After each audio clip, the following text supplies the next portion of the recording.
वर्ण क्षात्र विजय थे। मौर्य वंश की गणना भारत के सबसे महान राजवंशों में की जाती है। मौर्य वंश का स्थापक चंद्रगुप्त मौर्य वह भारत के सबसे पराक्रमी शासकों में से एक था। चंद्रगुप्त मौर्य के काल से ही भारतीय इतिहास का प्रामाणिक युग शुरू होता है। मौर्य वंश की उत्पत्ति कुछ विद्वान इतिहासकार परमार राजवंश से मानते हैं, तो कुछ उन्हें भगवान बुद्ध के वंश यानी कि शाक्य वंश से मानते हैं, और कुछ विद्वान शाक्य और परमार को भी एक वंश मानते हैं। लैटिन, यूनानी, वैदिक, बौद्ध और जैन साहित्य में मौर्य वंश के बारे में या उनके इतिहास के बारे में भरपूर माहिती दी गई है, लेकिन उन सब साहित्य में मौर्य वंश के वर्ण, जाति एवं वंश के बारे में दो मतभेद है। प्रथम मत के मुताबिक मौर्य वंश वह एक शूद्र जाति का वंश था और दूसरे मत के मुताबिक वह एक क्षत्रिय राजपूत वंश था। सर्वप्रथम तो हम मौर्य शब्द के ऊपर जरा दृष्टिपात डालेंगे। मौर्य शब्द को कुछ विद्वान चंद्रगुप्त मौर्य की मां मुरा के नाम से चला हुआ वंश मानते हैं, तो कुछ मौर्य वंश के निवास स्थान के आसपास मौर्यों की संख्या ज्यादा होने की बात को मौर्य वंश के शब्द का मूल मानते हैं। अब हम जानते हैं कि क्या मौर्य वंश शूद्र था या क्षत्रिय। मौर्य वंश को शूद्र बताने वाला एकमात्र ग्रंथ वह था विशाखादत्त रचित मुद्रा राक्षस, जो मौर्य वंश के पतन के बाद 1000 साल बाद रचा गया नाटक है, जिसमें चाणक्य अपने शिष्य चंद्रगुप्त मौर्य से बार बार ब्रुशल कहकर उसको धिक्कारते हैं। ब्रुशल का अर्थ होता है धर्म भ्रष्ट, यानी कि जो अपने धर्म को नहीं निभा सकता उसे ब्रुशल कहते हैं। अब हम इस बात पर विचार करते हैं कि विशाखादत्त ने अपने नाटक मुद्रा राक्षस में चंद्रगुप्त मौर्य को ब्रुशल यानी कि धर्म भ्रष्ट क्यों कहा है।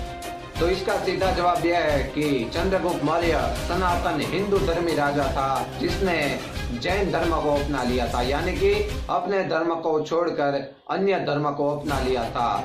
यानी कि अपने हिंदू धर्म को छोड़ने की वजह से विशाखादत्त ने अपने नाटक मुद्रा राक्षस में उसे ब्रुशल यानी कि धर्म भ्रष्ट कहा, यानी कि चंद्रगुप्त मौर्य अपने धर्म को पाल नहीं सका।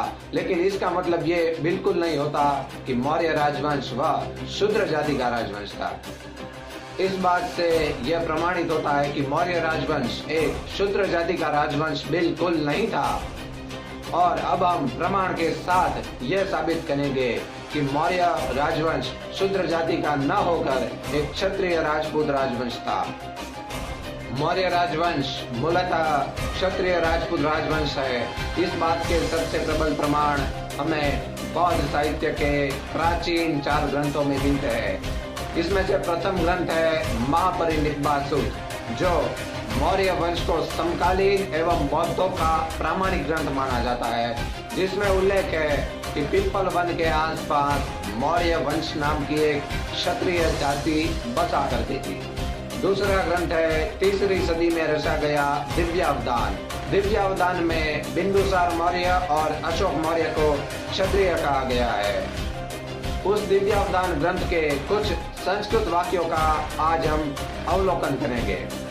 बिंदुसार मौर्य एक राजकुमारी से कहता है, त्वं नापिनी अहं राजा क्षत्रियो मूर्धाभिषक्तः कथं मया सार्ध समागमो भविष्यति।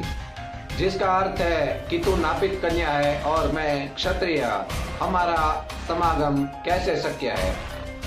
उसी ग्रंथ में अशोक मौर्य अपनी रानी तिष्य रक्षिता को कहता है, देवी अहम क्षत्रिय कथम पलांडुम परिवक्ष्याम। अर्थात हे देवी, मैं क्षत्रिय हूँ, मैं पलांडु को कैसे खा सकता हूँ। इसके बाद है महावंश, जो कि तीसरा ऐसा पुस्तक है जिसमें मौर्य को क्षत्रिय कहा गया और उसकी रचना हुई थी 5वीं शताब्दी में। उसके बाद चौथा और आखिरी ग्रंथ है महाबोधि वंश। वह ग्रंथ भी मौर्य को क्षत्रिय होने का समर्थन देता है, जिसमें उल्लेख है कि चंद्रगुप्त मौर्य एक क्षत्रिय था।